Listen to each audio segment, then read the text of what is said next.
It is Thursday, June 30th here in Draft Shark Studios in Rochester, New York. Welcome to the podcast. I'm your host, Matt Schaff. With me, as always, is Jared Smola, and we are kicking off our division by division preview series. Jared, we've done this for a few years now. It really, we've gotten good feedback on it. I also think that it helps me to look at the whole picture, to go team by team. You know, we spend lots of time thinking about players specifically that we like in drafts, either, good values or players that we're avoiding because of where they're going. I think it's good to look at a whole team, though, because it helps to give you that whole picture and sometimes even reveal things that you didn't realize you thought about certain players.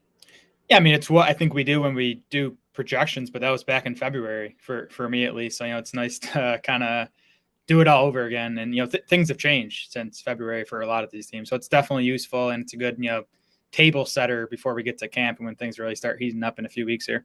And especially with the drafting landscape we have right now, where, there are underdog drafts going on all the time and things have been changing. They started out in January and it's constantly changing. So it helps to kind of step back too and see where players have moved, who you might feel differently about now than you did even a month ago. So it'll be a good exercise. We're going to go through each division. Today, we're going to start with the NFC West. It's pretty easy to start in the East because that's where the day starts, but we like to do it in reverse and give some love to the West Coast and hit them probably before they're even awake. It's right. I feel like we always start with AFC West and then we go to AFC North, South. So I feel like we flipped it around this year, keep everyone on their toes. Yeah, we'll start with the Arizona Cardinals. We'll go alphabetically. We're still gonna stick to that format and not give any love to the end of the alphabet. But Arizona Cardinals, Jared, tell me if anything has changed in that coaching staff and what we should expect from this offense on whole. No changes. We got Cliff Kingsbury back for his fourth season with Arizona. I don't know. The offense hasn't been elite under Kingsbury yet, at least, but there's definitely been things to like. I mean, you look at total points, they've gone 16th in Kingsbury's first season to 13th and then 11th. So they've improved there. 21st in total yards in Kingsbury's first season, but then 6th and 8th the past two seasons. And what I like and what we like to see, when we're projecting fantasy points, this has been a fast-paced, high-volume offense. The Cardinals have been 4th, 1st, and 7th in situation-neutral pace under Kingsbury. They were 22nd in total plays his first season, but then they've been 4th and 8th over the last two seasons. They've been pass-leaning. If you look at situation-neutral pass rate, they've finished 5th, 12th, and 4th in situation-neutral pass rate. I kind of expect that to continue. I think we're going to see a lot of the same stuff this year. It's going to be a fast-paced offense. It's going to be a pass-leaning offense. 15th in overall offensive DVOA, according to Football Outsiders last year, 19th in that category the year before. I think there was a lot of excitement about Cliff Kingsbury as an offensive coach coming in, especially with Kyler Murray as his quarterback right away. It seems like that has cooled enough where I don't know that Cliff Kingsbury is overrated overall right now. I think as long as you don't look at this and think, oh, Cliff Kingsbury is a great offensive coach, what's he going to do with these guys? As long as you're not considering this offense that way, you're doing okay. I'm not going to downgrade them for Kingsbury right now. I think they kind of are what we've seen at this point. We'll see if there's further upside, and we'll get to the specific players, but I think they've at least laid a good base for what we can expect going forward. And that includes basically being 56-44 in pass run ratio each of the past 2 years. Yeah, and I put them at 57% pass this season. I think, the backfield's a little thinner with losing Chase Edmonds, and they had Marquise Brown. We'll get to him, but I think that's a big addition. It's just a facet to that offense they haven't really had. They tried to do it, I think, with Andy Isabella, who's that, smaller speed guy. I think Brown is, a proven commodity as that, where Isabella just totally flamed out. I feel like saying Andy Isabella at this point is like when somebody says the secret word in Pee-wee's Playhouse, which might have been before your time, but we were all supposed to scream when that happened. So I won't do it now, just in case the folks on the West Coast are waking up. We'll start going position by position. We'll go to quarterback first, Kyler Murray. And Jared, my biggest concern for Kyler Murray, and I say it's a relative concern, I'm not actually concerned, but the thing that he has to overcome is that his top 3 in targets over the past 2 years have been DeAndre Hopkins, Christian Kirk, and Chase Edmonds. 2 of those guys are gone completely. The first is gone for the first 6 games. So, even if we like Marquise Brown, things are changing quite a bit from what Kyler Murray's had to work with over the past couple of years. Yeah, I mean, I think flipping out Christian Kirk for Marquise Brown is an upgrade. Losing Hopkins for the first 6 games hurts, but he'll have him the rest of the way. Zach Ertz last year proved to be, I think the best tight end that Kyler's had at the pro level. So I think there's plenty of weapons here to work with. Murray is improving. You look at, stuff like completion rate, adjusted completion rate, PFF passing grade, all that stuff. He's improved each year he's been in the NFL. He was actually second league-wide in completion rate last season, fourth in yards per attempt. He was third in PFF passing grade. So he's really developed as a passer. And we know he is, one of the best running quarterbacks in the NFL. It's Josh Allen, Lamar Jackson, Kyler Murray, to me, is the top three runners. So, Kyler to me is in that top quarterback tier. You can kind of argue the order, but he usually goes at the end of that tier. He pretty regularly goes behind Josh Allen, Justin Herbert, Mahomes, Lamar Jackson. So Murray's a guy I've been drafting quite a bit of early on. Yeah, his average depth of target has increased every year. His yards per pass attempt, passer rating, touchdown rate have grown every year. And he has yet to get past 5% passing touchdown rate. Now, maybe he just kind of stays in that range, which would be okay. That's just a little above the middle of the league. But, there's also obviously room for a spike on that, even if it's for a year here and there. So there is touchdown upside to Kyler Murray. Last year brought us 3-year lows in yards per carry and yards per game. More carries per game last year than his rookie year, but it was down versus 2020. I would expect that he and the Cardinals would like to keep him down a little bit from where he was in 2020. Last year's rushing was plenty, though. I mean, I think we knew coming off of 2020 that we should not expect him to run again like that, especially the 11 rushing touchdowns. And I would not expect him to get back anywhere close to that. But if we get 5 or 6 rushing scores a year, somewhere in the 600 to 750 rushing yards per year, that's more than enough to sustain him at the level you're talking about.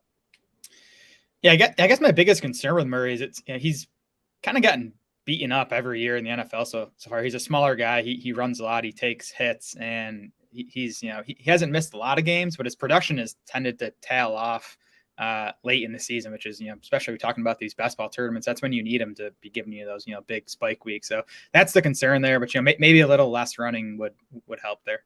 Mm-hmm. And we'll talk more about his ADP after we go through the other positions. But next up is running back, which has changed quite a bit. It's not necessarily all different people because James Conner was on the team last year, but the way that Arizona handled signing or not signing running backs this offseason, I think tells us a lot. So Chase Edmonds entered last year as kind of the touch leader. And, we don't really know how that would have played out if they had both stayed healthy the whole way. But then when both Chase Edmonds and James Conner hit free agency, Arizona let Chase Edmonds walk to Miami for $6 million a year over 2 years, just one of those years guaranteed. They re-signed James Conner for $7 million a year over 3 years with 2 years guaranteed. So not only did they say, we're fine without Chase Edmonds, they said, what we really need is James Conner back.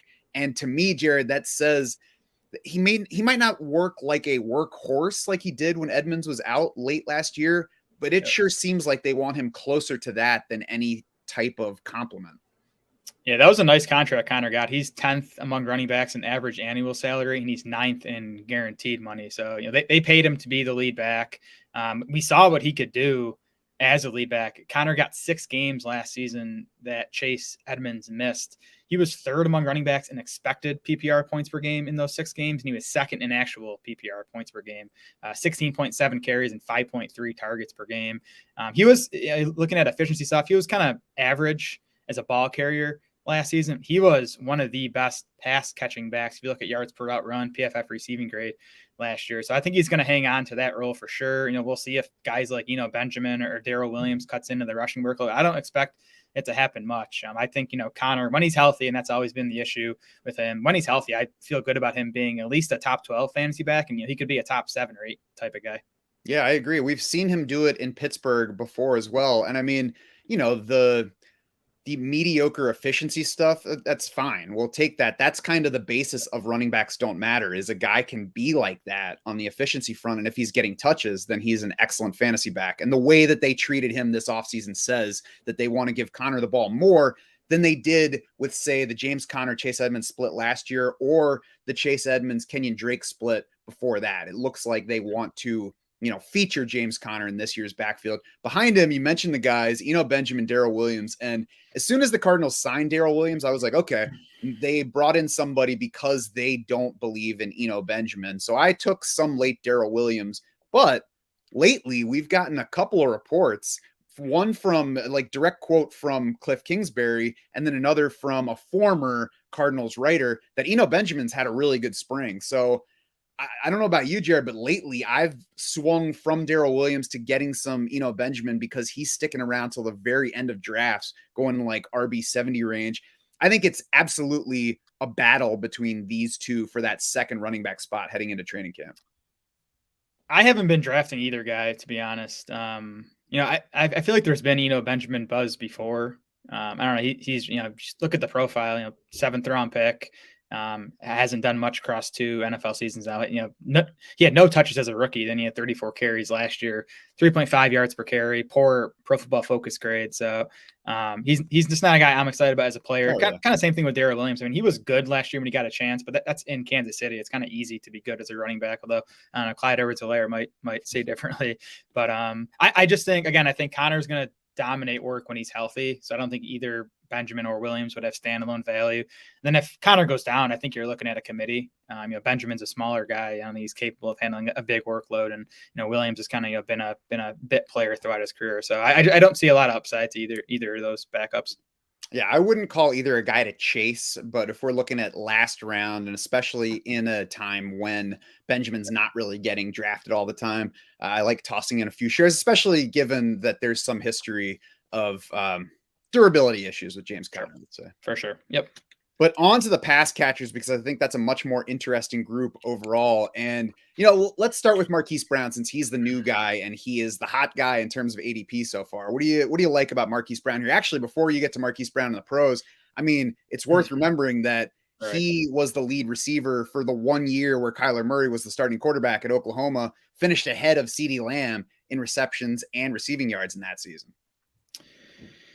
Yeah, it sure sounds like Murray either had something to do with Arizona acquiring Hollywood Brown, or that, Arizona did it to kind of appease him, because there were some issues between Murray and the team before that. It seems like those have kind of been ironed out for now. So love the fit here. Love that, Kyler has been awesome throwing deep, especially last year. He was first in PFF passing grade and second in adjusted completion rate on passes 20 plus yards downfield. That's a big part of Hollywood Brown's game. He has that speed. You like that Brown, he's had huge target shares the last 2 seasons, 28% and 27% the past 2 years, 5th and 13th most among wide receivers. I don't expect him to get there as a Cardinal, because the target competition is tougher than what he faced in Baltimore. But you like seeing that he was able to, attract that type of target share. So we'll see. I think there's a chance that even after Hopkins returns from that suspension, that Hollywood kind of sticks as the lead guy here, maybe the 1A to Hopkins 1B, because I have some concerns with Hopkins. We'll get to him next. And then I think there's just a chance that Hollywood gets off to a hot start in those first 6 games and just sort of, keeps that momentum rolling. And as I mentioned, that ADOT for Kyler Murray has been creeping up, and Marquise Brown certainly profiles as a guy who helps that number. So let's go ahead and move on to DeAndre Hopkins, who, of course, is going to miss the first 6 games because of a PED positive test. He has talked about some of the details around that. It doesn't really matter for our purposes. We just know that there will be 6 games without DeAndre Hopkins to open the season. What are your concerns beyond that once he is back on the field? No, he had the injury stuff last year. He missed 7 full games and most of an 8th with a hamstring injury and then a knee injury. The knee injury required surgery. It sounds like he's already close to 100%. So I don't think that's going to be an issue. He had been super durable before that, so I'm not really concerned about the injury stuff. But his play did seem to drop off last season. He was okay in fantasy because he scored a bunch of touchdowns. He had a 19% touchdown rate last season, which was easily a career high. It was 11 percentage points higher than his average over his first 8 NFL seasons. But Hopkins' catches and yards per game last year were his fewest since his 2013 rookie season. He earned the 3rd worst PFF receiving grade of his career last year. The target share was way down, down from 28% in his first year with the Cardinals to about 21.5% last year. So I just wonder if Hopkins is sort of in the decline phase of his career. And I think, he can decline and still be a good receiver and a good fantasy asset. I'm kind of betting against him being that, true alpha dominant target hog, this season once he returns from that 6-game suspension. Yeah, and that target share dip was, our main concern in his first year with the Cardinals after he came Yep. over and traded from Houston because he was a target monster there. Then he comes to a new team, and I was surprised that he remained the level of target hog that he was his first year in Arizona. So I guess stepping back to look at that now, it's probably less surprising that last year he dipped in that category than it was that he stayed high in that category the year before. We'll see. It's not usually a good idea to count on touchdowns to make up for that, but we're also seeing the price way down on Right. Hopkins versus last year. So we'll get to all the ADPs in a moment, but the other guys competing with Brown and eventually Hopkins for targets, Rondale Moore, AJ Green is back on a 1-year contract. Zach Ertz is back on a 2-year contract. So those are the main competitors. We got some other young guys mixed in, but anything you like or specifically dislike among those other three? I mean, I'm not throwing in the towel on Rondale Moore yet. Just the way he was. I mean, we literally haven't seen a wide receiver used like Moore was last year, at least in like a long time. Basically, since like you can find average depth of target information, 1.2 yard ADOT for Rondale Moore last season. The next lowest was 4.9 yards. That was Braxton Berrios. That's a 3.5 yard difference. So there so you Moore go. is used Quadruple Rondale Moore than you have Braxton Berrios. Yeah, exactly. So yeah, his usage has to change for him to have any chance of being a fantasy factor. Cliff Kingsbury has already basically said that they're going to utilize him in different ways this season. I do think Moore's role at least has a chance to expand. To me, Christian Kirk's departure is the best news for Rondale Moore because Kirk played 79% of his snaps in the slot last season. That's where Rondale Moore is going to play. So he has a chance to claim that role. If he's up to it, he should get it. The question for me is if Moore struggles early on, what happens when Hopkins comes back? Do they sit Moore, get AJ Green, keep him on the field, and put either Hopkins or Marquise Brown in the slot? But the opportunity is there for Moore, and he's cheap enough in drafts right now where I think he's definitely worth a shot. Yeah, so several factors I think have combined to make this as good a situation in year 2 for Moore as it could be. We've got, as you mentioned, Christian Kirk leaving, we've got Chase Edmonds leaving, and we've got DeAndre Hopkins out for the first 6 games. So the opportunity is right there.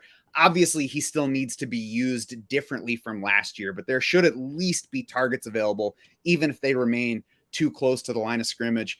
Now, there's lots of who's going to be the next Debo, who's going to be used like Debo. I think Rondale Moore is probably the best suited player to be used in the way that Debo Samuel was at the end of last year. Now, I don't think that that's a good thing in general for a wide receiver, but that would be a good thing versus what Rondale Moore was last year. And I think because it could be a combo of, even a little bit better Rondale Moore by getting those targets downfield, plus the good part of a running back where maybe he takes those Chase Edmonds targets that we don't think are going to go to Eno Benjamin or Darrell Williams. So if Rondale Moore can get a decent amount of rushing work and a decent amount of receiving work, he can be a decent player. I still think that the ceiling is very limited, and I remain unexcited for redraft purposes, but I'm certainly not giving up on him, like you said. And he's in like the mid 50s in ADP right now. So nobody's like, yeah, this is Rondale Moore smash season. Yeah, Moore did average 1.5 more yards after catch than expected, according to NFL Next Gen stats last season. That was 12th best among wide receivers. So he at least was good with the ball in his hands after the catch, which I think, was his biggest selling point coming into the NFL. Mm-hmm. Then we've got AJ Green. We got Zach Ertz. They just kind of are what they are at this point. AJ Green is fine. He can still play football. He's not a star, and he's probably not going to command too many targets. And Zach Ertz, still pretty good for a tight end. Yeah, so AJ Green last year, he was wide receiver 41 in PPR points. He was 37th in expected PPR points. I think he might be around there for those first 6 games of the season with DeAndre Hopkins out. Green, someone I might be more interested in once you get into like traditional lineup setting leagues, someone to just, maybe give you a few starting weeks early on.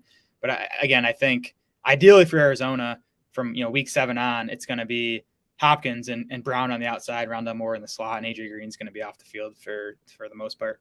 Yeah, I would think that's how Arizona would hope that it will be at that point.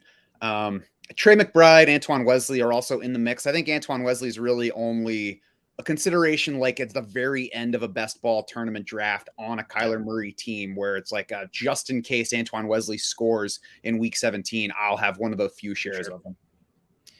Yeah, that's fair. I think Trey McBride is the more interesting guy here. The first tight end taken in this spring's draft, 55th overall pick. We'll see. Yeah, Zach Ertz was good last year in Arizona. I think it's definitely worth noting that 8 of his 11 games with the Cardinals came without DeAndre Hopkins, and Ertz just 4.7 targets, averaged 4.7 targets in his 3 games with Hopkins, 8.4 targets in the other 8. So he definitely benefited from Hopkins being out. Ertz does turn 32 in November, so I think there's he's going to open the season as a clear lead guy here.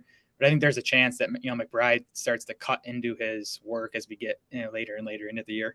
Yeah, certainly worth noting too that they paid Zach Ertz to keep him in the offseason. He did hit free agency, and that generally tight ends take a little bit of time to develop. And it was Trey McBride was a day 2 pick, so I would certainly not begin expecting a lot, but there's room for him to emerge if things swing in his direction this year.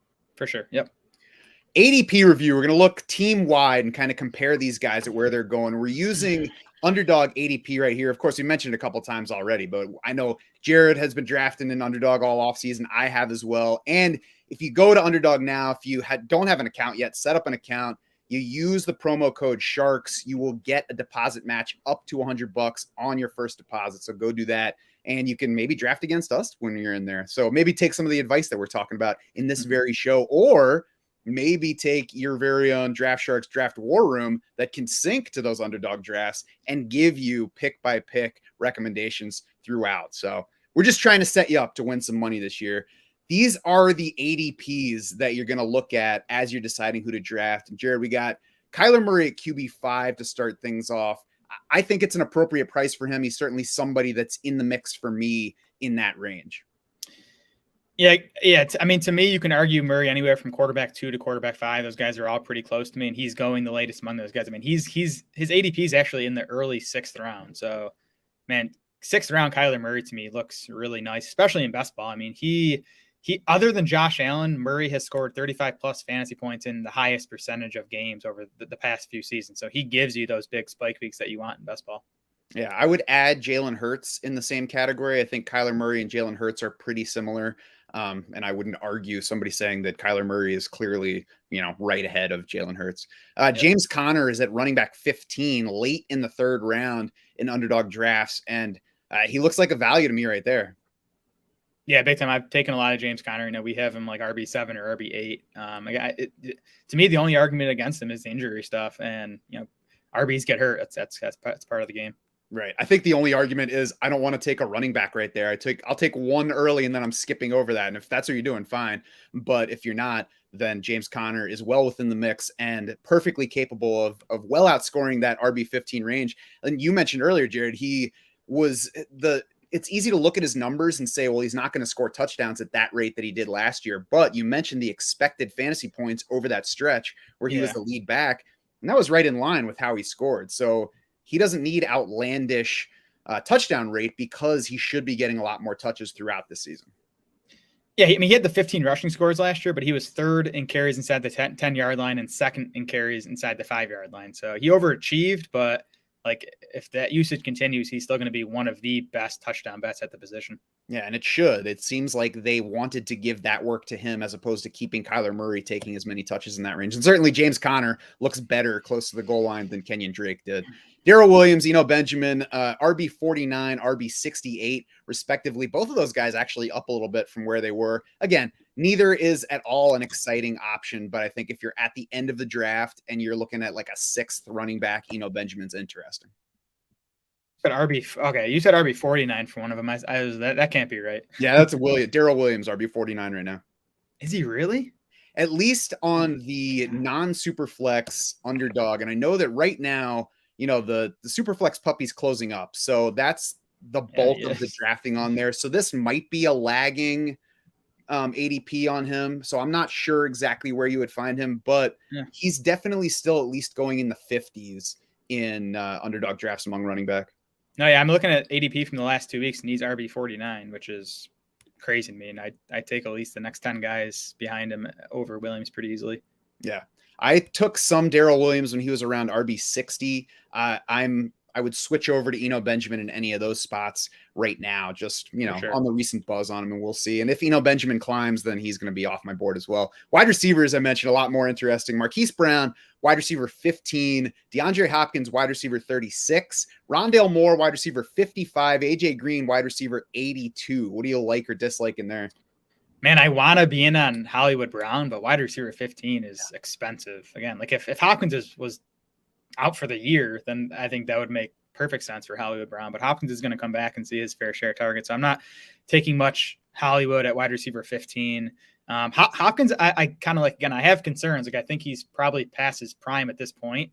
But especially in these best ball tournaments where the late season weeks count most, you're going to have Hopkins for those weeks, assuming he doesn't get hurt. So I think he makes sense at wide receiver 36. And then again, Rondale Moore, wide receiver 55. I think that he's discounted plenty. Where despite kind of an underwhelming rookie season, I'm going to give Moore another shot if I can get him in the 10th round. If DeAndre Hopkins was not going to play at all this year, I think wide receiver 15 would be a fair price for Marquise Brown. It wouldn't even be like, oh, he's a value at wide receiver 15. I think it's way too high for him at this point. I think not only that, you have to take Marquise Brown late in the third, maybe early fourth if he gets to that point, because that's right where his ADP is. Then you have to believe from there that you can still get Kyler Murray, I think, to actually maximize the value of getting Marquise Brown there. So it's not even like you could take the quarterback and then stack Marquise Brown with him. So to me, it's just not an attractive proposition. And if I am taking Kyler Murray, I'm much more interested in Hopkins at wide receiver 36, where we've already got those missed games baked in, and plenty of weekly upside once he is back. Hopkins is the more interesting one. Moore is interesting, although not somebody that I feel like is a must, even if I have Kyler Murray. And then after that, I'm probably most interested in Zach Ertz for my Kyler Murray teams, who's at tight end 10. Yeah, Ertz is okay. And AJ Green's not a guy I'm taking in these best balls just because I think if he helps you, it's going to be early in the season, and that's still worth something. But I'd rather take someone who I think has a chance to help me in those big money weeks late. Mm-hmm. Yeah, so for me, this really isn't that intriguing an offense for best ball drafts right now. We'll see kind of where guys settle when we get to lineup setting, but beyond Kyler Murray, I'm not excited about the pass catchers. And if I don't have Kyler Murray, I'm probably passing over all these guys unless somebody slips an ADP. Yeah, Kyler and James Conner for me have been guys I'm taking quite a bit. Usually not on the same team. I don't love that correlation there, because I think they're going to be kind of fighting for those touchdowns near the goal line. But yes, those two guys primarily, and the wide receivers I've been taking a little bit of Hopkins and more. Mm-hmm. Yeah, I do like James Conner, as we alluded to before. We'll move on to the LA Rams, and they have a coaching change. The offensive coordinator, Kevin O'Connell, has gone to head up the Minnesota Vikings now after spending 2 years as the Rams OC, 1 year as Washington's OC before that. For some teams that would matter. For the Rams, it's tough for me to care that the offensive coordinator leaves, because Sean McVay is like the offensive CEO, and then there's just somebody as the VP under him. Before Kevin O'Connell, we had passing game coordinator Shane Waldron move on to Seattle to be the OC. We had QB's coach Zach Taylor move on to become the head coach in Cincinnati. So we've got a new offensive coordinator. It's Liam Cohen. He was a Rams assistant from 2018 to 2020, spent last year as the OC and QB's coach at Kentucky, and it was a good year for the Kentucky offense. Wan'Dale Robinson broke out, as you all are probably aware at this point. Quarterback Will Levis had a good season in his first year as a starter after transferring from Penn State. And that team had a clear lead running back in Christopher Rodriguez Jr., who had 225 carries, nearly tripling the next running back on the team, and averaged 6.1 yards per rush. All that in the SEC. So, a good track record for Liam Cohen, again, moving into an offense where we don't tend to worry about the loss of an offensive coach. Yeah, I know Wan'Dale Robinson transferred to Kentucky in large part because he wanted to play for Liam Cohen. So it seems like a guy that the players believe in. And he comes from Sean McVay to begin with, so we know that he's familiar with the system. Run-pass split didn't change a whole lot with Matthew Stafford there last year. Overall, 60-40 pass run. The pass rate was up a few percentage points versus 2020, but just the second highest among the 5 Sean McVay seasons there. And if you look at the situation-neutral pass rate, here's how it went over those 5 seasons. 55.5%. 56.1, 56.1, 55.7, 57.1. So last year was the highest in situation neutral pass rate, but right in line with the previous 4 seasons. So I think we pretty much know what to expect in terms of run pass split from this offense. Yeah, and I'm projecting something definitely closer to last year because, you go from Jared Goff to Matt Stafford. I think it makes sense that you're going to want to throw the ball more. Couple of notes I had here. The Rams averaged 62.2 offensive plays per game last season. That was their fewest in 5 seasons under McVay, but by a pretty wide margin. The previous 3 years, they were at 68 plays per game, 65.9 and 66.3. They were still 11th in pace last season and 4th in situation neutral pace. So the lower play volume sort of looks fluky to me. So I'm projecting them for more plays this season, something closer to where they were at the previous 3 seasons. So you like that when you're looking at these guys from a fantasy perspective.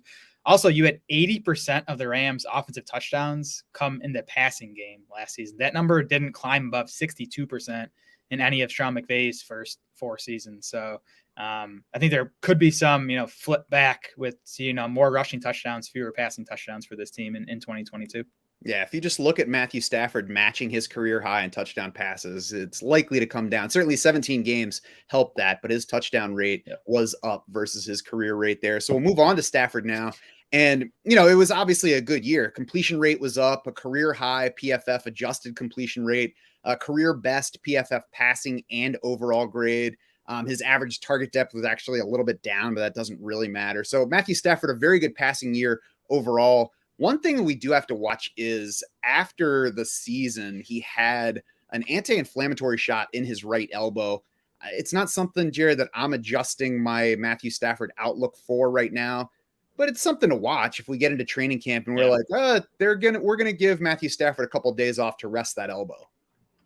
Right. He didn't throw it all during the offseason program, which it sounds like that was kind of the plan from the get-go. He's expected to be ready to go for training camp. So if that's the case, no concerns. But yeah, if he's not throwing or if he's even taking days off, like you mentioned, I think it'll be something to at least consider. So, my 2 concerns with Stafford, that's one of them. The other is that the Rams lost left tackle Andrew Whitworth to retirement, and they lost guard Austin Corbett to Carolina in free agency. So this was a really strong O-line last year. They lost 2 stars. It might take a step back.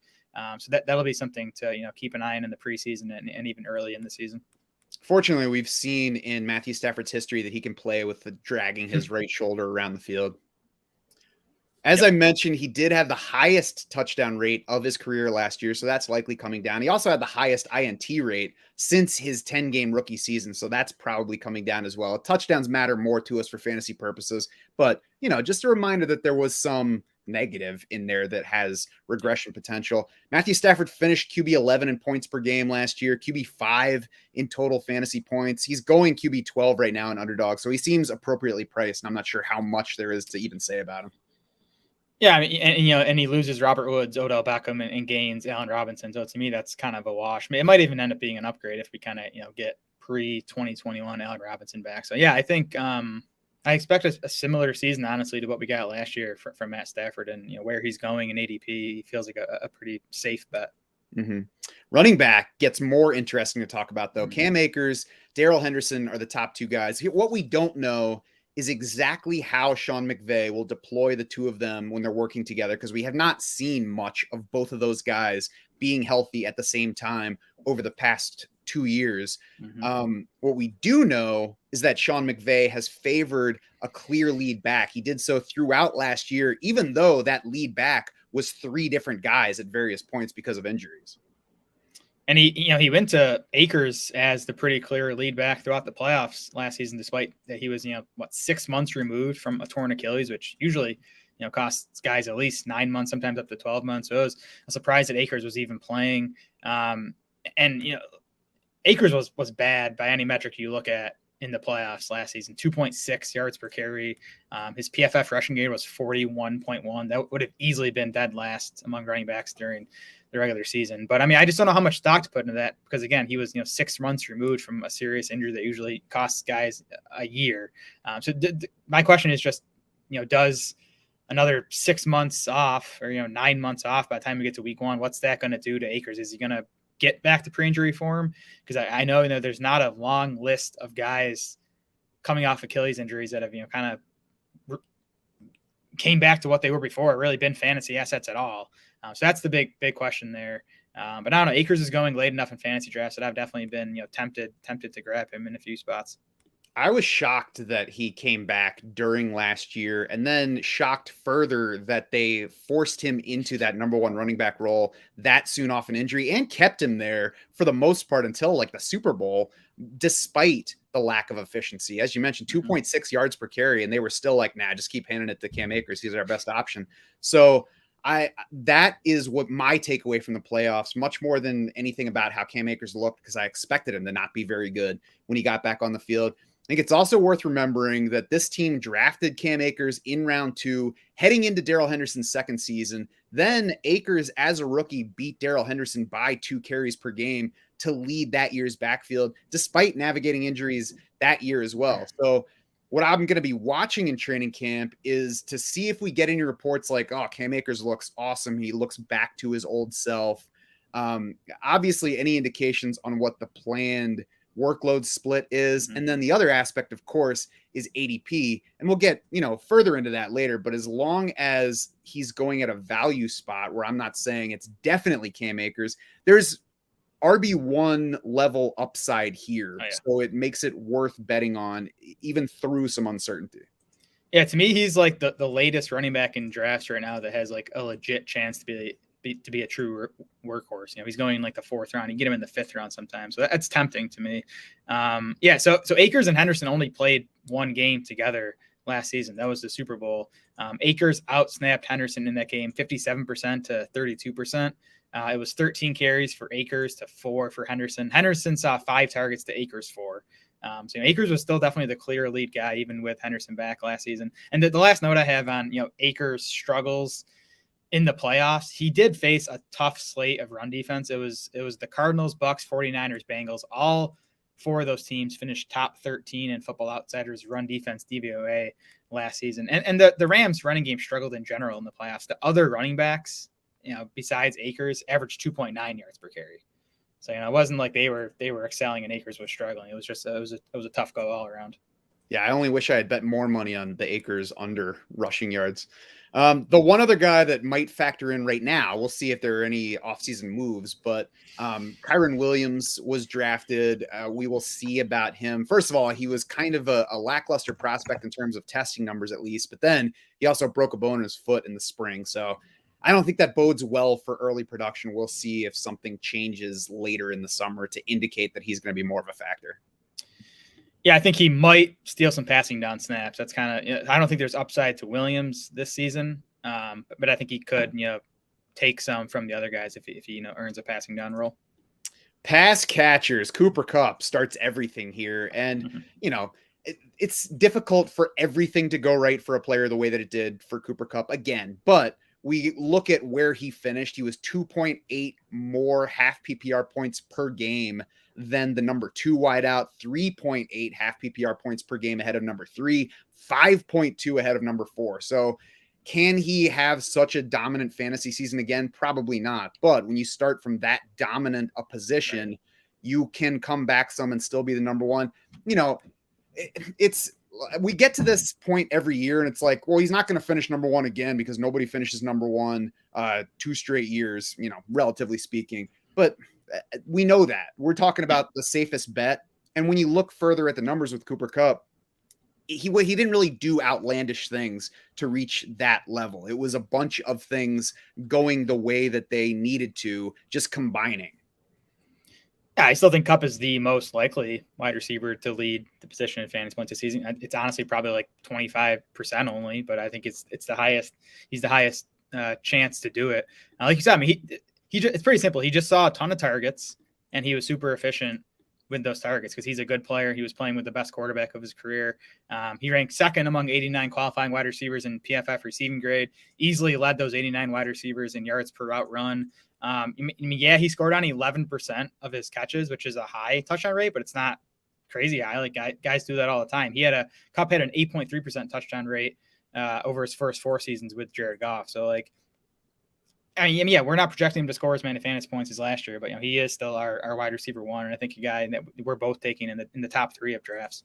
Yeah, and if you cut out 2020 when he had the big TD drop, then his touchdown rate from the first 3 seasons was nearly identical to what his rate was last year. So, is 11% high? Yes. But is it a repeatable high? Yes. It's a number you Yep. can reach again, or at least get close to. Otherwise, 31% target share, that's very high, but he's certainly capable of dominating targets again. It's not like it was him and nobody else last year. They had Robert Woods plus Odell Beckham getting to nearly 20%. They did have Tyler Higbee. They did have Van Jefferson. They did have the running game throughout the year. The catch rate was high, the highest of his career, but at 75.9%, it was his fourth straight season over 70%. 13.4 yards per catch was just the third most for Kupp in his 5 seasons. So again, they were all good numbers, but none of those individual numbers is unrepeatable.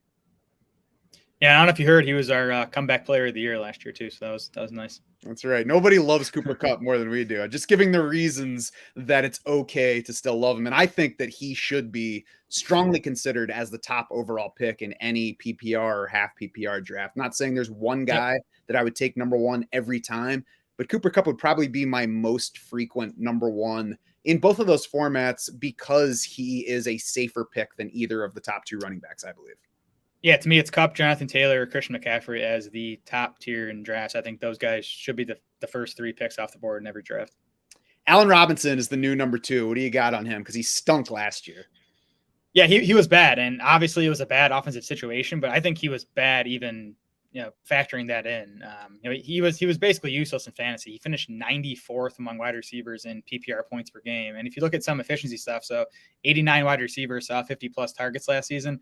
Robinson 65th among those 89 in PFF receiving grade, 80th among those 89 in yards per route run. And I mean, you can compare him to his teammate Darnell Mooney. Mooney 30th in PFF grade, 38th in yards per route run. So, it was bad last year for Allen Robinson. You have to be willing to bet on a bounce back. I kind of am. I mean, he was a good receiver every year of his career prior to that. He still turns just 29 in August. So I'm not really worried about the age yet.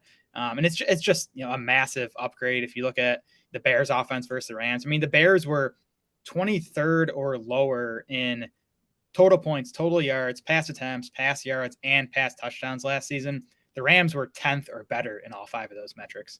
Mm-hmm. Yeah, should be happy to be in his new place. Should be motivated to rebound from last year. So it's easy to like Allen Robinson. We'll get to his ADP in a few minutes. Van Jefferson, the third guy there. And, normally you don't pay too much attention to the third receiver, but this is the offense that runs more 3 wide receiver sets than any other in the league. So Van Jefferson was a full-time player last year, even with Cooper Kupp and Robert Woods, then Odell Beckham on the field. He's going to be tough to start in a lineup setting format once we get to that point, but he has 2-way handcuff upside with either an injury to Kupp or an injury to Allen Robinson. And last year, Jefferson finished wide receiver 34 in half PPR. So it's not like he's not giving you numbers worth considering for a lineup spot, again, with Robert Woods and Odell Beckham. And those two combined for about wide receiver 24 level usage and production last season. Yeah, I still don't think Van Jefferson's very good. And, the PFF numbers would agree with that. He was 81st in PFF receiving grade last year, 59th in yards per route run. But like you said, he was wide receiver 34 and half PPR points. He was 37th in expected fantasy points. So he was getting the usage. And really I think that stuff should be similar this season because you have Allen Robinson just stepping into the role that Robert Woods plus Odell Beckham played last season. And to me, the upside with Van Jefferson is what if Allen Robinson really is done for whatever reason. And then Van Jefferson's kind of forced to become the number 2 wide receiver on this team. Boy, is that contract going to look bad if that turns out to be the case for Allen Robinson. Tyler Higbee, I think the last pass catcher worth looking at here. And Jared, it felt like he kept letting us down last year, but I think it's probably just because the expectations were misset. Yeah. He finished tight end 14 across formats on tight end 13 targets. So he seemed to do what he should have done based on opportunity, basically. The knee injury in the NFC title game kept him out of the Super Bowl, and he has had to rehab that since. So we'll have to watch that this summer to make sure his knee's good to go. Yeah, he was tight end 11 in expected fantasy points per game, so he did underachieve that a bit. He was 7th among tight ends in red zone targets and 5th in end zone targets. So that, to me, that's where he underachieved. Is he should have scored more touchdowns than he did. Higbee turned 29 this past January, and if you look at his PFF receiving grades, they've dropped off in 3 straight years now. He was 17th out of 25 qualifiers this past season. So that's a slight concern for me, but like he's locked in as the starting tight end in what again should be a top 10 offense. And we'll get to his ADP here, but he's going late enough where like, he's a guy who could score 8 touchdowns easily just because he's going to be on the field for a strong offense. And again, he got that usage near the end zone last season. So I actually am in on Higbee at his price right now. Yeah, he's in the right place for positive touchdown regression for all the reasons you just alluded to. So let's look at the whole ADP picture here using underdog ADP right now in non-super flex drafts. We've got Matthew Stafford at QB 12. We've got Cam Akers at RB 18. Darrell Henderson at RB 45. Cooper Kupp, of course, wide receiver 1, third overall among all players. Allen Robinson, wide receiver 22. Van Jefferson, wide receiver 65. And Tyler Higbee, tight end 20. Any standouts to you right off the bat? I like all these guys, honestly. This is an offense I've been drafting a lot of. Again, my biggest concern is the offensive line, if it's going to take a significant step back without those 2 starters. But as long as they can shore that up, I think Stafford at quarterback 12, he's not going to be a league winner, I don't think. He's not going to finish quarterback 3, but I don't think he's going to let you down at quarterback 12. The backfield, Akers at RB 18 and Henderson at RB 45. Like, I think it's very likely one of those guys easily beats that price tag. Either Akers is, back to something close to his pre-injury form, gets feature back usage and finishes top 12, or if he struggles coming back, Henderson, I think, gets at least enough work to, return a profit on RB 45. And then if he becomes the, lead back, he's a smash at that price tag. And then the wide receivers, I think they're all kind of fairly priced. I mean, you can definitely argue Van Jefferson at wide receiver 65 should be going higher because, again, he finished 30 spots higher than that. He's definitely a better best ball guy. And with you, I think you said, he's going to be tough to rely on in weekly lineup setting leagues. But best ball, again, he played 80% of the Rams offensive snaps last season. He's going to be on the field for a strong offense. Yeah, I mean, I think he's a terrific best ball pick because, again, he can score bottom wide receiver 3 numbers even with everybody healthy. And if either Kupp or Allen Robinson goes down, then there's handcuff upside to him. So even he's come up a little bit to wide receiver 65. I think he's a terrific pick in that range. Cooper Kupp, I already said where I think he belongs. Allen Robinson has climbed a little bit. I mentioned wide receiver 22. I think that he's going to be going a little bit earlier than that in most of these drafts. I think in the super flex puppy drafts that are going on right now, he's right at wide receiver 20, maybe even wide receiver 19. So he is getting a little bit high for his situation, I think. I don't think he's a terrible pick there, especially if you have Stafford, but he's not somebody that I would consider a value at that level. Stafford is somebody I've only been considering if I already have Cooper Kupp. Otherwise, I want to wait and see on the elbow. And I don't think that he has an advantage over Derek Carr and Kirk Cousins. Not like a big best ball advantage, at least, over Derek Carr, Kirk Cousins in the same range. So not somebody that I'm chasing. Plus, behind him, we still have some running guys like Justin Fields and to a lesser degree, Trevor Lawrence that can outperform Stafford overall. Yeah, the Carr Cousins point is a good one. I think both those guys have the chance to be this year's Matt Stafford, where they, have a highly efficient season and finish, quarterback 6 or whatever. So I like getting those guys a bit later. But again, I think Stafford's fine, especially if you have taken Cooper Kupp or Allen Robinson. I'm with you. I think Robinson is where he belongs right now. I hope he stays there because I'm still going to take him at wide receiver 22 when I have the chance. But if he climbs, a few more spots, I think he'll be getting a bit pricey. And both Akers and Henderson are a little behind where we have them projected for their ADPs. So you can take either, both guys. I think once we get to more lineup setting, this is one handcuff that I would consider adding to Akers. Usually we don't want that to be the case because of the reasons that have been stated a lot. You're necessarily losing value when your starter goes down and the backup steps in. But this, I think, is one situation where it's such a high level offense that you would like the starter, and it has looked like from the way Sean McVay has done things that if Akers goes down, then we are going to get another lead back as opposed to a nebulous situation that we are overrating. So I think this is one of maybe like 3 situations league wide where I would be okay with handcuffing Henderson, the backup to the starter Akers. And that's what I would consider these 2 guys. You're talking, you'd handcuff them even in like the Best Ball Mania 3? That's not something I would do often. I think it would be worth considering there because it would be different. I don't think there would be very many lineups that actually do handcuff teammates like that. Yeah, I think it's borderline whether you'd want to do that in BBM3. I know Theo Grebinger talks about his 10-round rule with handcuffs where he wants them to be separated. by at least 10 rounds. These guys separated by about 8 acres in the 4th, Mm-hmm. Henderson in the 12th. But I haven't taken them together in underdog drafts, but I've left the majority. I'd have to look at the exact numbers, but I have one of these two guys on the majority of my Best Ball Mania 3 teams. Because again, I think one of them is a good bet to return a pretty nice profit. Yeah, and when I said handcuff, I was primarily talking about not these best ball drafts and your lineup setting team.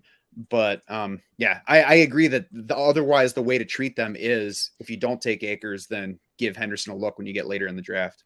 For sure. For best ball purposes, especially. Yep. And we already talked about Tyler Higbee. I agree. He's at a value level at tight end 20. Just there's not a whole lot of downside there, assuming his knee is good. San Francisco 49ers up next, Jared. Anything changing on the coaching or run pass front? Kyle Shanahan back for his 6th season with San Francisco, so it's going to be the same offensive system here. Just kind of looking at what he's done, the trends we've seen, the Niners have slowed down recently, which we don't like, and they've also gone more and more run heavy the past few years. So situation neutral pace the last 3 years, 20th, 31st, and then 28th.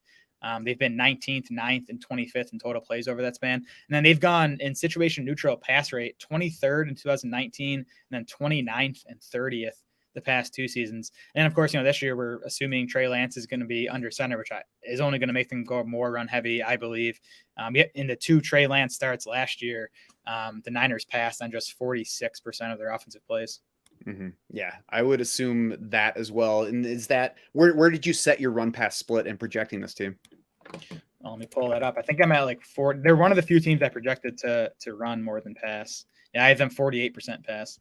Mm-hmm. Yeah, I mean, they were already 48-52 run pass last year, so something in that range certainly makes sense. And we saw you don't want to try to pull too much away from the little bit of Trey Lance we saw as a rookie, because he was a rookie. He was forced into the lineup as opposed to something that they wanted to do. But we did see 24 carries from him in his 2 starts last year, so there should be plenty of quarterback running. And just 12 of his 27 total rushes for the season, according to PFF numbers, were scrambles. So more than half of the times that Trey Lance ran the ball last year, it was a designed run, whether that be RPO or specifically a ball that they wanted him to carry. 7 out of 18 scrambles in his 2 starts. So they're going to work in plenty of quarterback running. It's going to make it a run-heavy offense. Trey Lance himself, as a fantasy factor here, Jared, obviously the rushing is what we really are targeting with him as a fantasy quarterback, and the reason he's right around the bottom of QB1 range, and really the only reason to like him versus other fantasy quarterbacks. Are you factoring any potential for the team not starting Trey Lance right away this season into your drafting right now? I'm not, especially now, because in these basketball tournaments, you're just concerned about upside. Like if I draft Trey Lance and he doesn't start for even the start of the season, that team's probably not going to win Best Ball Mania 3. So I'm just taking him as if he's going to be there. I think it's like a 95% chance that he's starting week 1. I still think Garoppolo's not going to be on that team come week 1. And I do think Lance still has massive upside. You mentioned the rushing, so we got those 2 starts from Lance last season. He had 120 rushing yards in those 2 starts. That's a full season pace, and I know it's a big extrapolation to take 2 starts into a full season, but that's over 1,000 rushing yards if Lance does that over a full season. Still question marks as a passer, but I do think he's in a good passing environment. The 49ers have ranked top 14 in yards per attempt in all 5 seasons under Kyle Shanahan. That includes 3 top 9 finishes and a pair of second place finishes.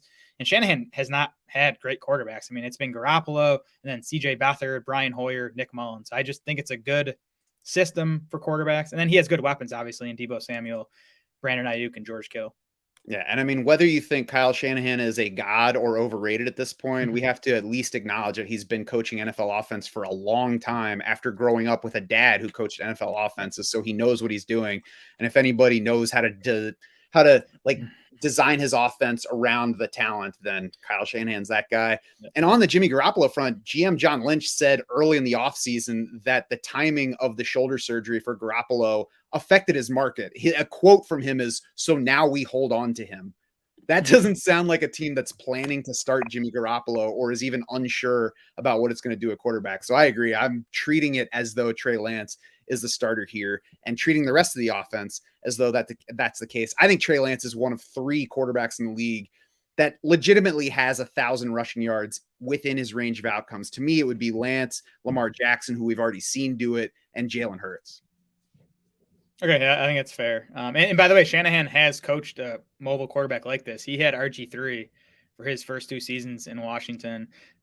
Griffin averaged 46.5 rushing yards per game under Shanahan. He finished quarterback 4 and then quarterback 15 in fantasy points per game those 2 seasons. The quarterback 4 was as a rookie.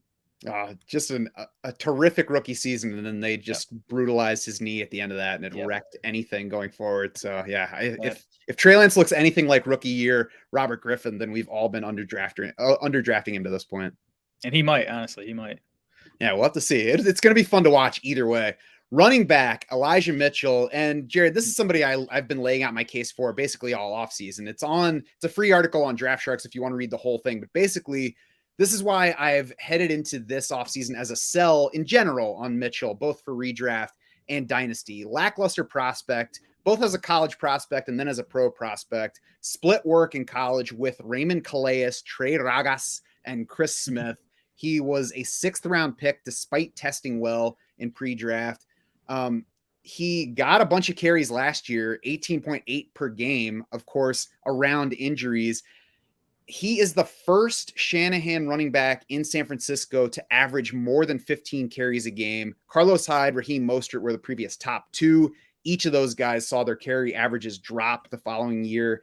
Every Kyle Shanahan running back who has ever averaged 10 or more carries in a season has seen his carries per game decline the year after. That's across 4 franchises where Kyle Shanahan has run the offense for at least 2 straight seasons. So it's likely that Elijah Mitchell does not get as many carries per game this year as he got last year. He did not catch a ton of passes last year, so we shouldn't expect big stuff there. Now, the caveat here is that Elijah Mitchell was RB20 back when I said I'm not excited about him. He's now down to RB24. I think that's a fair level, especially when we're talking a best ball format where we're just looking for spike weeks. He's still not somebody I'm excited about, but I'm not saying he's a bad pick at his current price.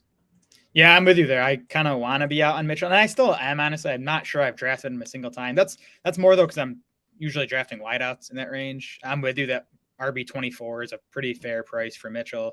I do think there's probably still more downside to upside there because, I mean, even last year, what was he, 16th in PPR points per game? Because he just didn't do a whole lot in the passing game, and I think that's going to continue.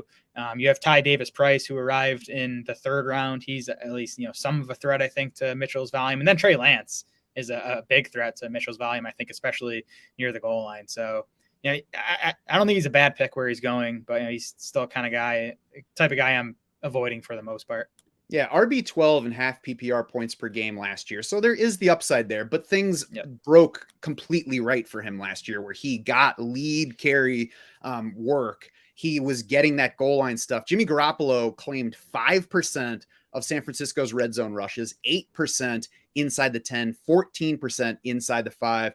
Trey Lance could double that number inside the 5 and easily lead this team in carries inside the 5-yard line. So I think Trey Lance is a huge threat to Elijah Mitchell, on top of just the general, like Kyle Shanahan does not go with a workhorse back year after year. Yeah, this is another offensive line I'm worried about too. Longtime center Alex Mack retired, and they lost Laken Tomlinson to the Jets in free agency. If you look at, they have 2 great offensive tackles, but their guard spots and the center spot are major question marks. By the way, I posted our offensive line article for the year on Draft Sharks today, so that's up there. You can check out. And the Niners made that as a team I'm concerned about. So I think you're kind of banking on Shanahan's scheme to keep this as a top-notch running game. I do think the O-line, especially in the interior, is going to struggle. Oh, yeah. And by the way, I also posted the running back strength of schedule article on Wednesday. So you can head to draftsharks.com and read that and see exactly how the matchups look week by week for every single team in the league for those running backs. You mentioned Ty Davis-Price. I'm not going to lie. I didn't know a whole lot about him heading into the draft. It's noteworthy that they drafted him in round 3. Of course, we learned from Trey Sermon last year that we don't want to look at that guy and say, oh, Kyle Shanahan loves him. He's going to get the ball a lot. But that's just one of those signals that Kyle Shanahan knows he shouldn't have a workhorse back year to year. He's like, I want to have a whole stable, and whatever these horses can give me, I'm going to get it out of them. So we've got Ty Davis-Price. Trey Sermon is still around. Jeff Wilson Jr. is still currently on the roster, and JaMychal Hasty is still there. Yeah, I think Ty Davis Price was a surprise third rounder. And he just doesn't look like a great prospect to me. I mean, he didn't do much over his first 2 seasons at LSU, just 741 total rushing yards in those 2 seasons. And then last year, he goes for 1,000 yards and 6 touchdowns, 4.8 yards per carry. It's kind of just okay production. If you look at PFF rushing grades, 95th among 161 qualifiers last year, 108th in elusive rating. Also didn't do much in the passing game at LSU, just 28 catches across his 3 seasons there. He is 219 pounds. He ran a 4.48, so that gives him an 89th percentile speed score. That's kind of the best thing going in his favor, but he just doesn't look like a great prospect to me. And you're just kind of banking on the Shanahan thing if you're drafting him right now, I think. If you have a Shanahan in your life and you need to get them a Christmas present, you get them a running back that nobody thinks anything of, because there's nothing in the world that those Shanahans love more than that.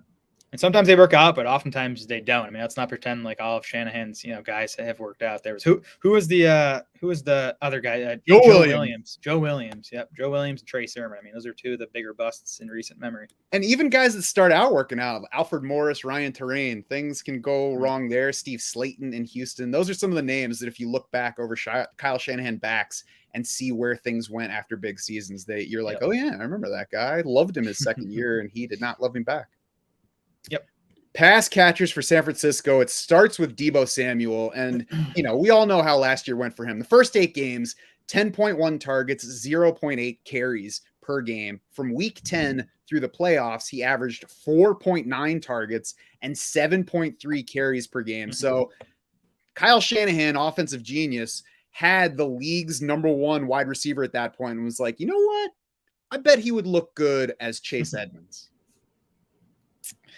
Yeah, Mitchell was dealing with injuries, at least for some of that span. I'm trying to remember what the impetus was to change that role up. But I think Deebo is going to be in something much, much closer to what we saw over the first 8 games of the season. I think that's what he wants to be. I think that's what's caused a lot of the friction between him and the Niners is he doesn't want to be used in that running back role because he knows it's going to make him more likely to get hurt. And I think in fantasy, we want him in that role because if you look at expected fantasy points, he was 8th among wide receivers in expected fantasy points over those first 8 games. He was just 24th in expected fantasy points over the final 8 games. Those targets are worth a lot more to us than the carries are. That is the funniest thing I think about everybody searching for the next Deebo Samuel. It's like, we don't want Deebo Samuel to stay Deebo Samuel because it seems like that was great for his fantasy value because he scored on 13.2% of his rushes. Nobody keeps doing that. By comparison, last year, James Conner, Damian Harris scored 15 times on the ground. Those guys scored at 7.4% rates per their carries. That's a high rate that is not going to get repeated.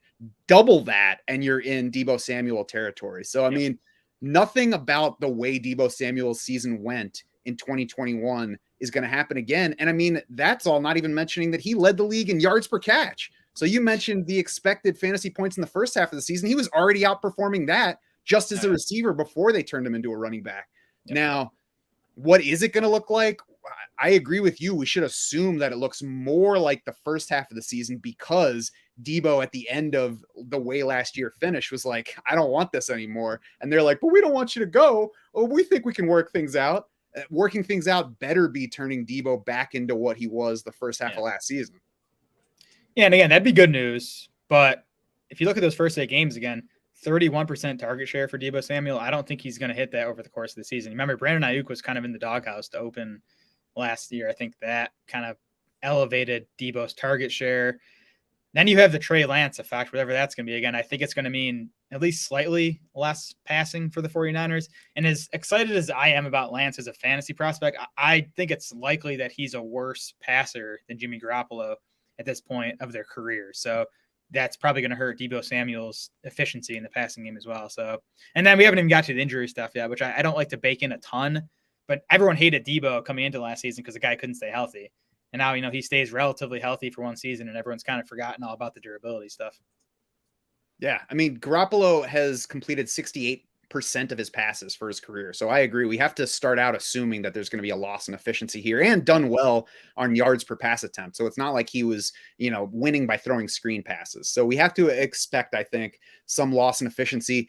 And I agree on not counting too much on the injury stuff because that's where we can get in trouble when a guy stays healthy. And the reason to not worry too much about that with Debo is because the other factors already say be wary of Debo going early. I'll wait a few more minutes to get to his ADP and how that has already changed. But we'll move on to Brandon Ayuk for now. You mentioned started last season in the doghouse. Kyle Shanahan admitted he was not pleased with where Brandon Ayuk was at that point. Ayuk did navigate that, got on the field more. Over the final 11 regular season games, he played 88% of the snaps or more in each of those, got 21% of the targets over that span, and was wide receiver 16 in PPR scoring. Yeah, so I think playing time wise, that's where we're going to expect Ayuk to be this season. But again, you had Deebo Samuel playing, half running back, half wide receiver over that span. I think that helped Ayuk get to 21% target share, which is a solid number. It's not huge, but I think that's probably coming down this season if we expect Deebo to be more back in a traditional wide receiver role. If George Kittle stays healthy, he missed a few games last season, so. And we'll talk about Ayuk's ADP, but I don't think he's, he, as you said, wide receiver 16 over those final 11 games. I don't expect him to come anywhere close to that this season. Again, you got the Trey Lance stuff too, where you might see fewer passing and less efficient passing. Yeah, I don't think we'll get back to that either, but we'll talk about his price in a moment. George Kittle, the last pass catcher, really worth talking about here. Did miss a few games last year. I believe it was a calf injury for him. Lost 3 full games and a little bit of others. Was pretty good otherwise. 94 targets, 71 catches, 910 yards. So I think probably the biggest question for him, aside from staying healthy, which is a perennial question for him, but is what the offense looks like. And I think that the target share matters a little bit less for Kittle because he's at a position where you don't need to dominate target wise to have, to start out in the top 12 and to have the ultimate ceiling. Sure. Yeah, I mean, no, Kittle was awesome last year. Tight end 3 in PPR points per game. He was second in yards per target, first in yards per route run, first in PFF receiving grade among 35 tight ends with 40-plus targets last season. My concerns, he, like you said, he missed another 3 games. He had missed 11 over his first 4 NFL seasons, so he's yet to really have a healthy season yet. His target share has been shrinking. It was 27% in 2019, down to 23% in 2020, 21.5% last year. And then again, you throw in the Trey Lance stuff. Is it going to be, less passing and less efficiency? So, we'll get to the ADP here, but Kittle's a guy I've been mostly staying away from at his price just because there's guys going later, often quite a bit later that I think have similar projections, similar, at least season-long ceiling. Kittle does still bring a massive weekly ceiling. He had 5 weeks as a top 5 PPR tight end last season. So to me, that's the best argument for him in best ball. Is he's up there with Kittle or with Kelsey, maybe like Andrews and Waller as guys with the highest weekly ceilings. But I'm mostly off him, especially as we start to get to lineup setting leagues. Yeah, did have a good touchdown season last year, at least versus the previous. So we know that there's some upside after he was basically Julio Jones in that category through his first 4 years. Let's move on to the ADPs and compare all those pass catchers to begin with. We've got Deebo Samuel at wide receiver 8. We've got Brandon Ayuk at wide receiver 41, George Kittle at tight end 5. Deebo started draft season inside of round 1, and that was an absurd ADP that I was staying completely away from. Jared at wide receiver 8, he's in the middle of round 2. I'm still not chasing him there, but I think he's at least at the level where when you're talking about a best ball tournament with these one-off weeks at the end of the year, he's in the mix for me in that range. He is. I mean, that's still a handful of spots higher than we have him ranked, but like if we're talking about doing multiple best ball drafts and trying to smooth out your exposure a little bit, I'll start to try to get some Deebo now when he gets to the end of the second round. I think that's fair, honestly, because he's in a tier of guys that go in that range. Like once the top 6 or 7 are off the board, you can make an argument for the next 10 or so guys. So yeah, Deebo Samuel's ADP is getting more fair, but we'll see if it continues to drop. Yeah, if you're playing in a full season best ball tournament where it, counts all the points as opposed to those playoff weeks, or once we're setting lineups, he's still an avoid player for me at that level. But even when he was inside round 1, it was a total avoid across formats. Brandon Ayuk is more interesting because he's wide receiver 41. You mentioned we don't think you should expect him to finish around wide receiver 16 like he performed late last year, but he doesn't have to get close to that to pay off at wide receiver 41. Now, he still hasn't been a target player for me because if you look within a round of ADP, either before or after Brandon Ayuk, we also have Drake London, Michael Thomas, Russell Gage, Hunter Renfrow, Treylon Burks, Christian Kirk, Alan Lazard, Kadarius Toney, Tyler Lockett. So to me, Brandon Ayuk doesn't stand out with a flashing sign in that group saying, draft me because I'm going to win your league. He's in the mix. He's fine among those guys. I won't avoid him. I'll consider him in that group, but he just doesn't, I'm not highlighting him. Yeah, same for me. I mean, just looking at our half PPR rankings, he's wide receiver 48. And again, it's a big tier, 10 guys ahead of him, 10 guys below him. You can kind of argue all those guys. If I draft Trey Lance, I do probably still want to stack him with guys like Lance. I'm stacking him with just one pass catcher. I'm not double stacking Trey Lance in these tournaments because so much of his value is going to come from his legs. But I do want to get, one Niners pass catcher. And I do, to me, Ayuk is a better value where he's going than versus Debo and Kittle at ADP. I would consider Ayuk and Kittle pretty even.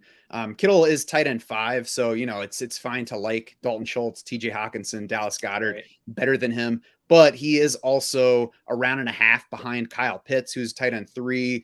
Kyle Pitts is a little bit more than a round behind Mark Andrews. So if we're talking about George Kittle at like 3 rounds behind Mark Andrews on a Trey Lance team, then I like the value there. And I think Kittle is even in the mix without Trey Lance, just not like a screaming value. Yeah, I mean, early 5th round, which seems okay in a vacuum, but like he's going 20 picks ahead of Dalton Schultz.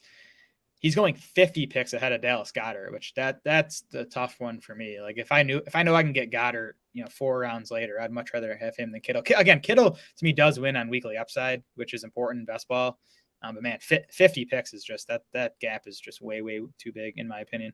Yeah, and this is a good example where we have to think different ways for lineup setting versus these best ball drafts. Because if I'm choosing one of them at those relative values, it's very easily Dallas Goedert.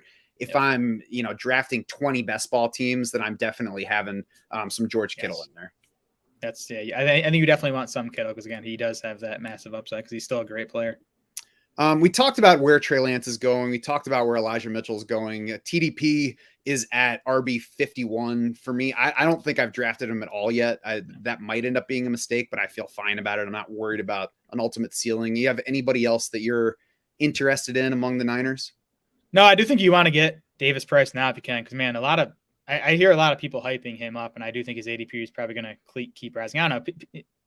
Drafters just want to find that like next Niners back, I think, and everyone's kind of like that doesn't want to make the safe play of Mitchell. They want to, get crazy with the Davis Price pick. That's the thing, though, is there isn't a safe play in a Shanahan backfield. Right. So I think the allure is taking the cheaper 49ers back. I think it's worth at least considering Trey Sermon at the end of some drafts, because if we're looking for the cheap guy, I mean, this time last year, if somebody told you to take Elijah Mitchell, you'd be like, what? They just drafted Trey Sermon. They have Raheem Mostert. Who is Elijah Mitchell? 6th round pick? Get out of my face. Mm-hmm. So here we are a year later. Trey Sermon was a 3rd round pick. I'm not saying I'm expecting a lot from him, but if we're looking at Eno Benjamin or Trey Sermon, it's like, okay, I guess there's a path for Trey Sermon. Yeah, I think I'd need like 25 rounds to get to Trey Sermon. Maybe in the Draft Sharks Invitational, I'll take a shot at him. I do think Davis Price is still a fine pick where he's going down. He's in the 14th round in underdog drafts. I think he's fine. I'm just worried he's going to climb higher. And then Trey Lance, quarterback 11, he was going higher than that last year, wasn't he? Even like we didn't even know if he was going to start the season. He ended up not, obviously. So I still think even if he struggles as a passer, like if we get the running, we think we're gonna, he's at least gonna break even at quarterback 11, and he does have top 5 upside because he could run for 1,000 yards, like we said. I think he started this draft season at like tight end 8 or 9, and then fell when Garoppolo didn't get traded, and there were the reports of like, oh, he still doesn't look great in February practices. I don't even know what those are. So he's a good example of why you maybe want to try to get some draft exposure, depending on how much drafting you want to do. But you watch guys like that, and you could say, I'm out on Trey Lance at that price. Oh, now I'm in on that price. Now I'm kind of 50-50 on this price, and you can kind of mix your exposures that way. For sure. Yep. On to the Seattle Seahawks to close out the NFC West on this beast of a podcast already. Coaching changes, nothing new, because the Seahawks seem to favor nothing new. Pete Carroll, I think, is the head coach in perpetuity. Shane Waldron is back for year 2 as the offensive coordinator. The plays per game were down for them last year from 63.9 to 56.1, which looks like a terrible drop. A lot of that can be fluky, though, especially because their play pace was actually up. We heard about Shane Waldron wanting to work fast, and the Seahawks went from 22nd in situation neutral pace in 2020 to 8th last year. They were up from 19th in overall play pace, all situations, to 6th last year. So they were moving. They just weren't very good.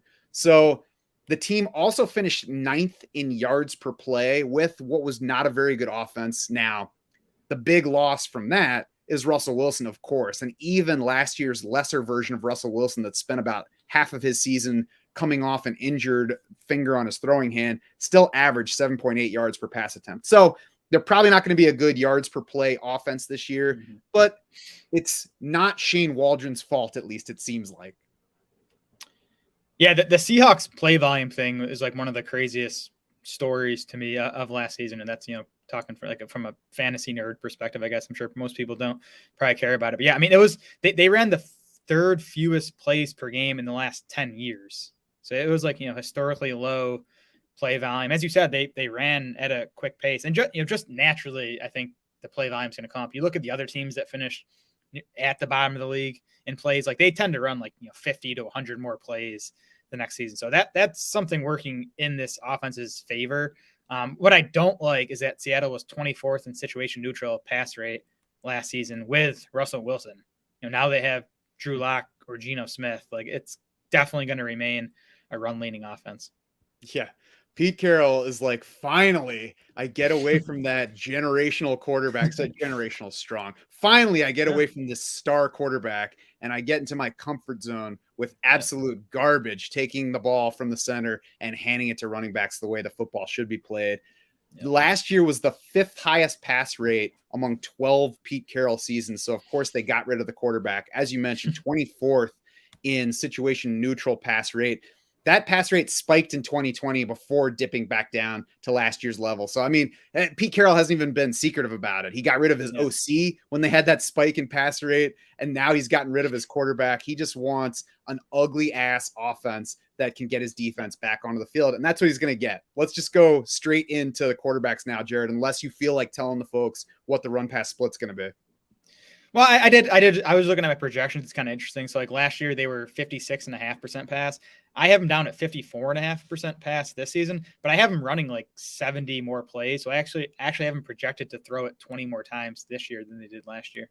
They should be trailing plenty too, which will help that. I think that they're going to be 40% pass and 60% run at least. Pete Carroll's heaven. Now, quarterback doesn't really matter for fantasy because we don't know right now who it's going to be. Drew Lock, Geno Smith. Right now, Geno Smith is the leader in the competition, but when Pete Carroll talks about it, he's like, I think Drew Lock just needs some time, and I think he'll get there. So it sounds like he wants Drew Lock to be the guy. That said, we had KJ Wright, who's not on the team anymore, but was recently with the Seahawks and probably still talks plenty to current Seahawks veterans. He's saying Geno Smith is the guy that I would want leading that team if I were still a Seahawk. And we also have reports that the Seattle Seahawks are still interested in acquiring Baker Mayfield and maybe even extending his contract. So among those, my favorite avenue would be Baker Mayfield becoming the Seahawks quarterback. I think that would be best for fantasy outlook. And even that, I mean, we're talking about a guy who's a low QB too. Yeah, and if it's Geno or Drew Lock, I think that's a guy you're drafting only in super flex leagues. Like even in best ball, I think you can do better as a quarterback 3. I think we know what Geno Smith is. He's going to be 32 in October. And Drew Lock was just bad over his 3 seasons in Denver. So yeah, we need Baker to come and save DK Metcalf and Tyler Lockett. That's right. And we'll talk more about Baker once he has a team. It's not a whole lot to say right now. It's not really a point in talking about it too much. The running backs give us more to talk about because Seattle loves some running backs. Kenneth Walker, a 2nd-round pick, joins the mix. That was after they re-signed Rashad Penny once he hit the open market. Chris Carson, of course, is still on the roster, but not a whole lot being said about him right now. Jared, let's start out with Walker. What do you think of the Michigan State alum? He looks like a great prospect as a runner. I mean, he was just okay in his 2 seasons at Wake Forest. He was actually the RB2 in both those seasons, had only about 220 total carries. Then he transferred to Michigan State this past season, had a massive season, over 1,600 rushing yards 18 rushing touchdowns, led the country in missed tackles forced, according to Pro Football Focus. Had a nice combine, 211 pounds, 95th percentile 40 time, 75th percentile broad jump.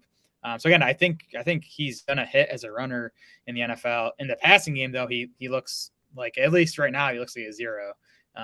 6 total catches across his 2 seasons at Wake, just 13 catches as Michigan State's workhorse back this past season. And you can say, Michigan State wasn't an elite passing offense. That's true. But the market share of receiving yards was poor, 2.7%. And then you look at the PFF grades. So 169 running backs saw 15 plus targets last season. Walker was 109th among those 169 in PFF receiving grade and 163rd in yards per route run. So there's nothing you can point to in his profile that says he's going to be an asset in the passing game, at least right now. I mean, guys can improve. But as of now, it doesn't look like he's going to do much there. Yeah. I mean, you don't want to say that a guy can't catch passes just because he didn't in his 1 year for a college offense that hasn't been very favorable to running back receiving. But we also can't look at what he did and say, yeah, he can catch passes. We shouldn't worry about that aspect. Right.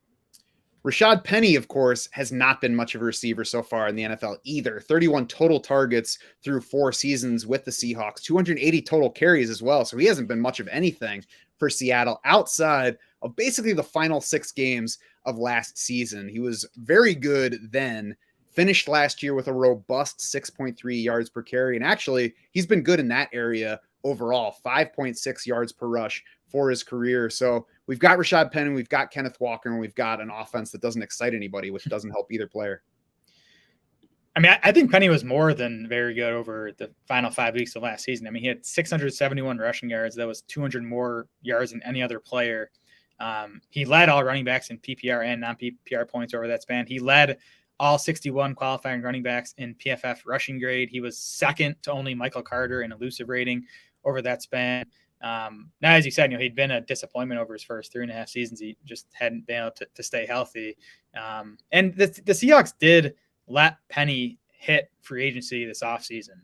Now, they eventually re-signed him, 1-year deal, close to $6 million, a little more than $5 million guaranteed. So a pretty nice 1-year contract, but it wasn't like they, didn't want to let him even test the waters. And then they spent the 41st overall pick on Kenneth Walker. So I don't know how this back was going to shake out. I'm not sure the Seahawks do. It does seem like Carroll is pretty into the, let's let the best player play kind of thing. It's probably going to be some sort of committee. You talked about neither of these guys doing much in the passing game in their career so far. Seattle also still has DJ Dallas and Travis Homer, who are those, kind of satellite pass catching backs. So, this honestly could be a 3-headed backfield in a bad offense. So, I mean, we'll get to the ADPs on these guys. They're not crazy, but it's still a situation I've just been mostly staying away from. Yeah, I don't think it's a good thing for Rashad Penny that he couldn't get a Chase Edmonds contract somewhere on the open market. Obviously, it's not a good thing for him that they drafted Kenneth Walker. Let's go ahead and jump to the ADPs on these guys because I think it's worth looking at for both of them. Now, Rashad Penny, the way he finished last year, sets me up heading into the offseason to say, okay, we have a lot more bad than we have good. If people are excited about him, then I'm not going to be touching him.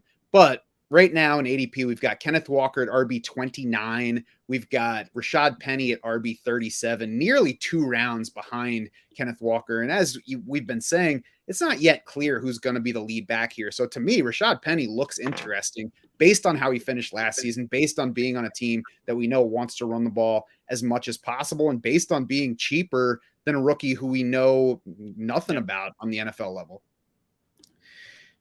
Yeah, I mean, to me, both guys are priced as if they're going to be sharing carries, which I do think is most likely.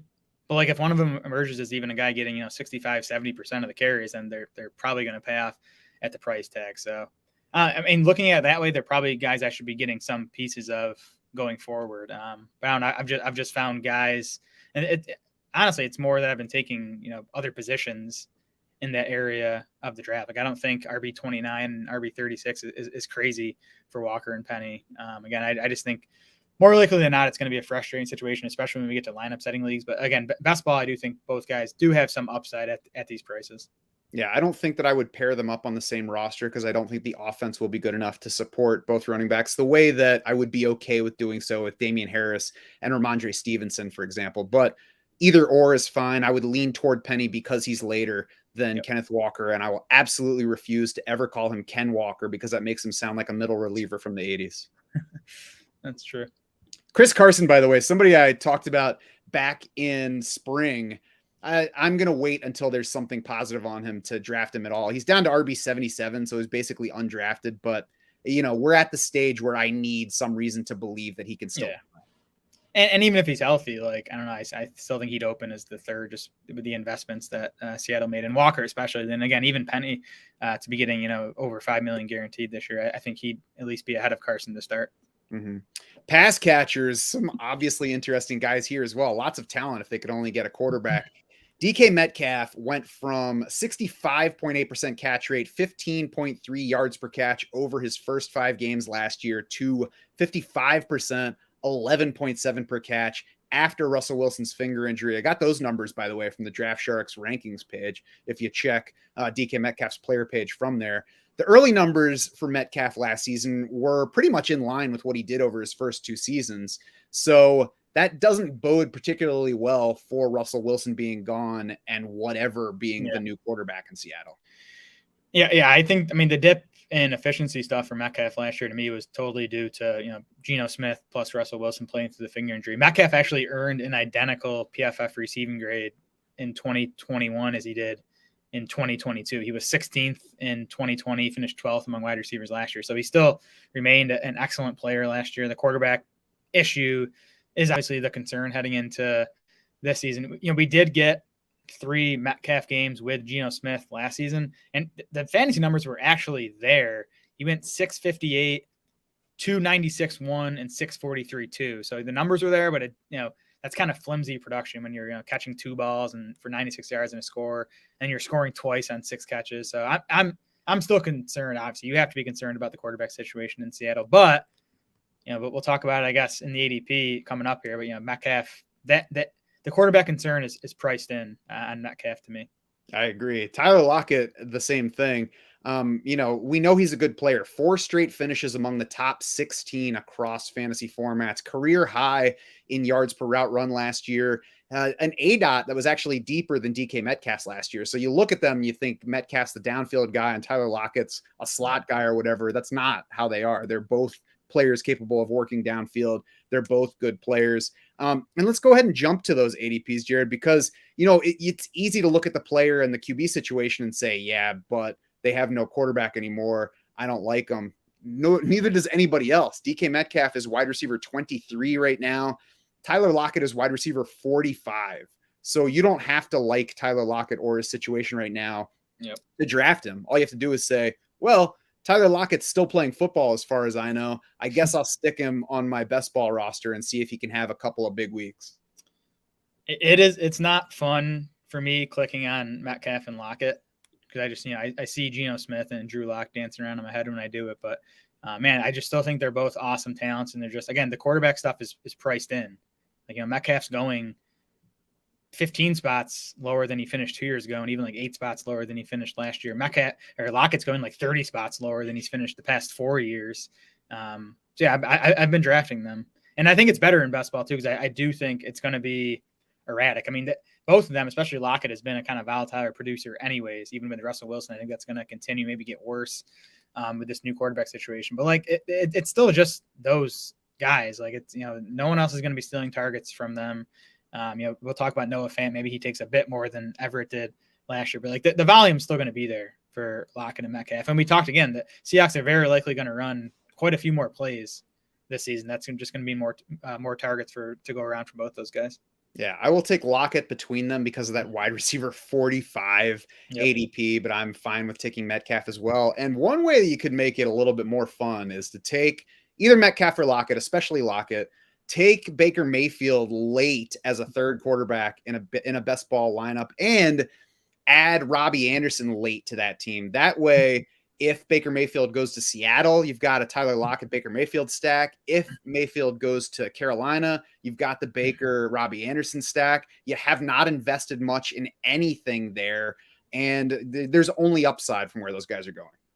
Throw in Donovan Peoples-Jones late too, just in case. Mayfield and then the Browns repair things. Nah, that's your Jacoby Brissett and DPJ stack. I can't imagine right now I Baker know. Mayfield starting for the Cleveland Browns in week 1 this season. Yeah, I won't get into too much. I mean, what if that's his only option? Like, I don't know. We'll see. The way that it's got the I don't know, the degree to which they've gotten there. right. It's tough to imagine, but I can't say that it definitely won't happen. So I wouldn't argue against it. All right, so Noah Fant we'll finish up with here. Noah Fant is, quote, excited about the offense that will be tight end friendly. Pete Carroll says that Noah Fant had the most spectacular mini camp of anyone this spring for Seattle. So good things for Noah Fant. And let's just go ahead and throw in his price here, because you might say, yeah, everybody's excited, but it's a terrible offense with no quarterback. Yeah, but he's tight end 22, Right. and he's had top 12 numbers the past 2 years and top 12 target rates. 90 targets will get you into the top 12 at tight end. That'd be an 18.2% share from last year's Seahawks. We've talked about how low their plays were, historically low, so they're almost definitely coming up.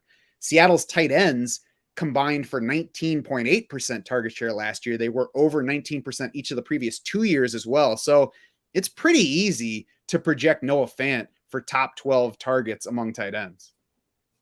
It is. I mean, I wouldn't call last year's offense tight end friendly. I mean, 19% target share for the group. That's a bit below league wide average. And Gerald Everett as Seattle's lead tight end, 14.7% target share. I mean, I think Fant's going to beat that mark this season just because he's a better player. Former first round pick, big time athlete. Said top 12 PPR tight end the last 2 seasons, and that's come with bad quarterback play. He's had bad quarterback play all 3 years in Denver, so he's used to that at least. So yeah, another guy, like, I don't go into draft saying I got to have Noah Fant on this team, but like, tight end 22.